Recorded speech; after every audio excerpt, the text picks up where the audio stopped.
Okay, gents, let's now focus on match week 35 in the Premier League. I mean, I think the headlines here are the tricky trips, obviously, for the title rivals, Man City and Liverpool. That takes center stage. They both got really tough away games to two of the toughest stadiums to go to from an atmosphere point of view. Nick Mendola, I'm going to come straight to you. Newcastle against Liverpool. Let's start there. As someone who has Newcastle close to his heart, they are absolutely flying right now. What are you looking for as Newcastle hosts Liverpool? Because I think I already know what you're going to say. Well, listen, jokes about the best Bruno in the league, which we obviously have, aside, I really think they get something here. Really? Yeah, I really think they get something here. And it's not because I've seen a lot of bad games between Newcastle and Liverpool. I think Liverpool is absolutely fantastic. What I'm seeing from Eddie Howe and the way he's organized this team and what he's getting out of some inspired players, I'm seeing players come to Newcastle for the second half of the season and do things that I really haven't seen them do. Matt Targett looks unbelievable. I mean, it's crazy how good he looks. And if Newcastle had Kieran Trippier back for this game, I would feel even better about it. But they're defending well. They've got the poor man's Fabinho and Joe Ellington there at center mid with Bruno Guimaraes. They are kind of controlling the midfield in a lot of these games. They have St. Maximin as the X factor. And I just feel like sandwiched between two Champions League games, everyone talks. It's always funny in America. We talk about these 3.5-hour bus rides or 4.5-hour bus rides, which like is Buffalo to just beyond Pittsburgh. But in England, it's like, oh, God, that is such a trek. But for some reason, that's how it works, right? I mean, we see those as long journeys. So I do think Newcastle has a chance, the way they've been resolutely defending and hitting on the counter, of getting a point here. I wouldn't predict a win, but I do think they're going to get a point. Liverpool play such a high line. I feel like that is how Newcastle can get in behind here, right? With the pace of St. Max, maybe Almiron, and just it.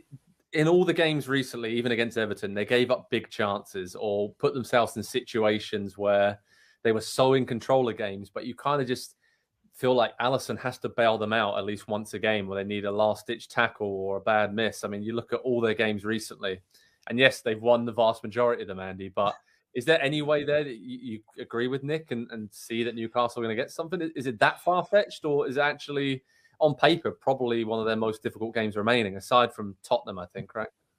Yeah, I don't think it's going to happen, but I can see the formula and I can see it playing. I can see how it could happen in this game. I'll say that, because if you look at where Newcastle's strength is right now, it is a lot of ball winners in the center of midfield. They've got a couple of really special talents up top who can go one-on-one and especially attack in space on the counter. But I think it's the central midfield where they've got, as Nick said, they've got Joe Ellington, they've got Bruno in there, are winning the ball at a really, really high rate right now. And against Liverpool, obviously that's important. They will be a little bit, short on rest with Champions League midweek and then coming back domestically. And so I can start to piece together little factors, I think, of this game that could maybe give Newcastle an opportunity. But I just still look at the front. It's not even the front three, it's the front five for Liverpool. It's the options that they have up there. It almost doesn't matter that they're playing in Champions League midweek, and the fact that they've got Villarreal, which is supposed to be kind of the easier of the two semifinals. I don't think it stacks up great, but I do love what I've seen from Newcastle in recent weeks. There's a spirit, there is a fight there. There's a desire, I think, from every single individual to no longer simply pick up their paycheck. And I think a lot of guys are looking at it and saying, there's going to be big changes around here in the summer. This is not so bad right now. I'd like to be here for next season. Whether it's Eddie Howe that's in charge, whether it's going to be somebody else, whoever's going to be brought in the transfer market this summer. I want to be a part of that. And I think we're starting to see kind of not just the performances, but obviously the results are indicating that as well. Yeah, I think they're a very dangerous team to play against right now, Newcastle. So that's weird at this time of the season. It's momentum. It's like looking on paper, it's like, oh, that's not a bad fixture. It's like, oh, actually they've won, 3 or 4 on the spin, whatever it is going into this game. And I feel like those are the kind of games that are really, really tricky for Man City and Liverpool to negotiate right now. Talking about Man City, Nick, they go to Leeds United, who obviously need a win to pretty much secure their Premier League status for another season. Elland Road is tough to go to, but Pep Guardiola's side just seem to have a way of sucking the life out of games at times and just just keeping the ball and just always playing their own game. I mean, that will count for a lot, I think, against Leeds United. But Leeds are also one of the teams that can really go toe-to-toe with City and almost go man for man. We saw that under Bielsa. They do that a little bit under Jesse Marsch, but they are more pragmatic now. We saw the clean sheet at Palace. They got a lot better defensively, but going forward, they've lost a little bit. So for Man City, is this a routine win, or what do we think about that? Because again, this is another situation where Liverpool play before them, and then they'll have to make up that gap if Liverpool do take care of Newcastle. So it's great, right? The back and forth at this time, just the scheduling of the games. It is. I think that Andy mentioned, right, when we were talking about the most shocking relegations, that was Leeds. And now that it was one of them was Leeds. I'm sorry, I'm not saying that's definitive. But now that they're back up here and humming, you remember how big that atmosphere was, how big Leeds was, and what it is and what it means. I think this is as dangerous as the Newcastle game for Liverpool. And the reason that I'm just picking Man City isn't because I want my prediction of them winning the Premier League to be right. Maybe that's a part of it. But it's because I've seen Pep Guardiola purposely, in my opinion, pick one game over the last month to kind of say, we'll see how it goes. And that was the Liverpool FA Cup game. They're lined up now. So regardless of what happens against Real Madrid today, there's going to be a completely different attacking plan that's already been implemented for Leeds. Mm-hmm. And while Jesse Marsch certainly has the experience of going up against some big sides, whether it was when he had Haaland at Salzburg or other games in the Champions League, right? I just think that Man City's a little bit better wired for this, just as Liverpool is as well. And so I don't want to sound hypocritical. I do think Newcastle's in for a heck of a battle this week, but I think Man City is wired for these one game at a time, not losing focus, resetting quickly. I have a hard time picking them to lose. Andy, do you agree with that? Do either of you remember what happened the last time these two teams played? Not the torrential downpour, not that one. 6-0? Because I forgot. It was 7-0. I forgot about that. Oh. It was quite a long time ago. It was December 14th. But just put that out of mind. I think it was the struggles of Leeds at the time, the brilliance of Man City at the time, and still now even. I don't see how Leeds get anything out of this game because I look at what they did well against Palace. They created a little bit of chaos, put them under pressure in the middle third of the field especially. Good luck getting close to the ball against Manchester City. You can press and run yourself into the ground all you want, and that does not mean you're going to have success winning the ball back against them. Like Nick says, there will already be an attacking plan in place. There will be a possession plan in place, a plan for how to deal with the press, whether it's going to be super high, whether it's going to be a little bit lower block. It almost doesn't matter because Manchester City are as good in possession as they are defensively, and we know how good they are defensively. It doesn't matter, though. I think, obviously, because the City playing against Real Madrid, either side of this, I mean, their squad is strong, but we saw in the FA Cup semi-final, like Nick said, when it is rotated, which it could be for this game, but it's difficult, right? I feel like it won't be rotated as much, obviously, but that is a huge, huge ask to stay at that level for the two legs against Real Madrid and then go into a tough place like Leeds United. Yeah, I'll say it might take them 60, 65, 70 minutes to break through, but they will break. It'll be one of those classic kind of, oh, hey, Manchester City grinded out the win the way that they needed to on short rest coming from it'll be one of those moments where, who knows who's going to get the goal. But it's just going to be one of those things where all of the years playing together, all of the years under Pep, it's, you draw on little things in those moments. And the fact that Pep has been there, how many times in his career, the fact that this Manchester City team has been there, how many times in their respective career, they know how to deal with this situation right here, and Leeds to them, not a worry.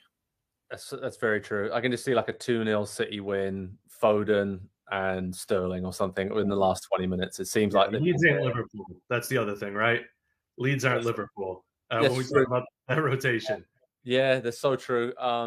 But again, the added factor that Leeds, obviously, a point would be huge for them. And you look at the final 5 games as well. So it's going to be a great one at Elland Road. I was there earlier this season. The atmosphere is electric, hostile. And I think that will definitely, it will be really interesting to see how Man City cope with that in between these two huge Champions League semi-finals against Real Madrid. focusing on Everton against Chelsea this weekend.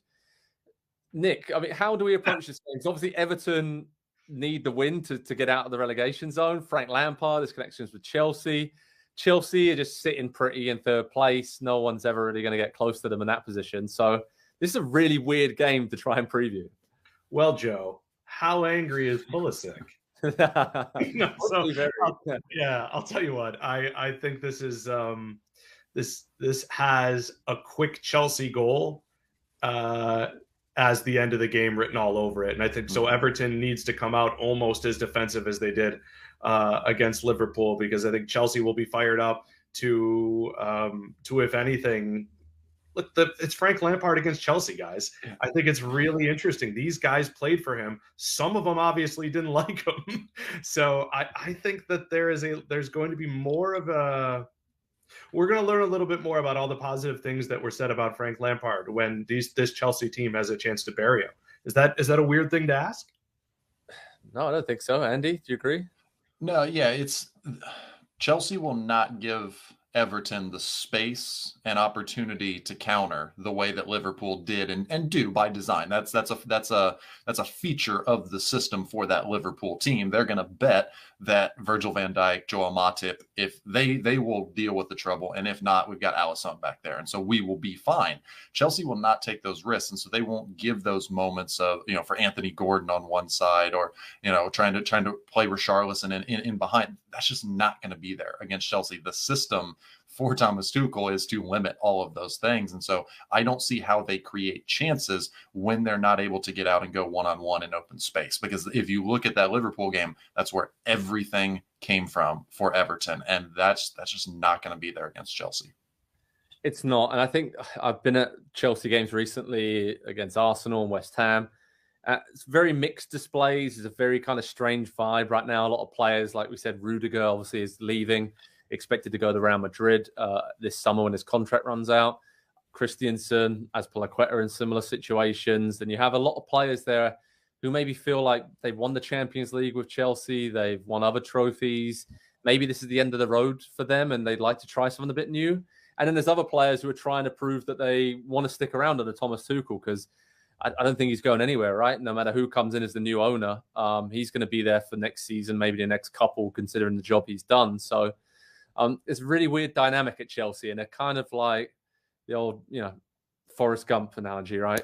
Life is a box of chocolates. You just don't, and I feel like at the moment it's very difficult to predict what they're going to do, and I think that's good for Everton. I really do think that this is perhaps the game that you look at the schedule of the last 6 games coming up for Everton, and you think, yeah, this is one unexpectedly where they could get 3 points, or at the very least a point, and that helps them up massively in the battle against relegation. So, yeah, let's wait and see what happens for Frank Lampard. But I think, if Chelsea not let them win, but if there is a big Everton win here, it'd be really interesting to see some of the talk afterwards in the newspapers over here about that certain situation. Nick, West Ham against Arsenal. West Ham all in on the Europa League. Good luck to them. David Moyes done a great job there. They're not in the top 4 battle anymore. Not really playing for much in the Premier League. I guess they're trying to push, Manchester United for that Europa League spot to get back in there next season. Arsenal obviously are playing really well going forward. Defensively, a lot of issues. We saw that against Chelsea and against Man United. What do we think of this game? Because this is one of those games on paper, it could be a 3-2 win to Arsenal or something like that, right? I was going to ask, what's the Premier League record for most goals in a game combined between 2 teams? Because both of these teams like to get after it, and you could see West Ham playing a little bit loose and also having guys who are having the opportunity to take a chance because of what's going on with Europa. And I mean, let's be honest, if you're West Ham, I think you're all in on trying to win the tournament you're in, because maybe that's the reason you convinced Declan Rice to somehow stick around. There have been reports that he's turned down multiple contract offers. He is such a key piece of what they do. They have a great little mix of chemistry, and we've seen how when guys start to leave those teams, that things start to fall apart. So I think David Moyes and the West Ham team will be rallied in all of their games before. There's there's a loose mood to the team, like in a sense, which is weird to say because they play so hard and they're so physical, and they're not a team you want to play against. That said, Arsenal is absolutely geared up. Let's not forget that if there was, for whatever reason, a chance that these players did not have their eye on the top four as closely in focus as you imagine, all that told, you're still trying to keep Tottenham out, and that rivalry permeates the entire club. So I think you'll see intent from both teams. It's the reason I would perhaps pick Arsenal to win, is that the desperation is a little bit more there. It is, and Saka, Odegaard, Smith Rowe, and Nketiah have been brilliant in the last few weeks, and just kind of, I feel like they really know the soul, especially Saka and Smith Rowe and Nketiah, that club coming up through the academy, been there for a long time. You can just tell it means that much more to them. And there's some great scenes after they win against Man United. Bergkamp and Thierry Henry were back at the Emirates and chatting to Saka and Smith Rowe, and they were telling them, you guys remind us of ourselves, but back in the day, and sort of. They've still got a way to go to get to those levels, of course, but it's really promising when you think about Arsenal are clearly by far the youngest team in the league. If you look at the average age of their squad, and if they were to get top four, that would be a huge achievement for them this season. Some other games to keep an eye on: Tottenham against Leicester City, Manchester United against Brentford. Obviously, Spurs stalling a little bit in their push for top four. Really poor performance away at Brentford last time out. Really lucky to actually get a point from that game. I don't know if that's maybe Antonio Conte's sort of game plan, the more defensive style. Sometimes, even at Chelsea back in the day, it kind of just stifles the attack sometimes, and you can't really get out because you have so many players back, and almost that back three turns into a back five when teams work it out. So I feel like we see a much better Tottenham team against Leicester, and Leicester attack more. They'll be going all out, and they have the Conference League semi-finals as well to focus on. So good luck to Leicester as well, as the Premier League tries to dominate these three European competitions. And Man United, Brentford, I feel like this has got a Brentford win written all over it. Man United are just in disarray at the moment. Some good individual moments. They're much better against Arsenal, but still so many sloppy defensive mistakes. 45 minutes of each game, I feel like they just don't turn up. And Brentford with Eriksen and Mbeumo and Tony, if they're solid, they have three players there that can hurt any team. So much to look forward to in the Premier League this weekend. The title race, top four battle, relegation scrap. Head over to Pro Soccer Talk on NBCSports.com for all the latest watch live information, team news, previews. Three lads you can see on the screen. We'll have it all covered with that. Gents, thanks so much for joining me for Pro Soccer Talk this week. Thanks everyone for watching, and we'll speak to you all very soon indeed. Cheers and enjoy the games. Hi there, I'm Rebecca Lowe, studio host for NBC's coverage of the Premier League. Don't forget to hit subscribe to watch highlights all season long, and be sure to tune in for Premier League mornings every weekend at 7 a.m. Eastern. And for even more content, head over to Peacock, where we've got live games, original series, and a dedicated round-the-clock Premier League channel featuring studio shows, classic matches, and much more.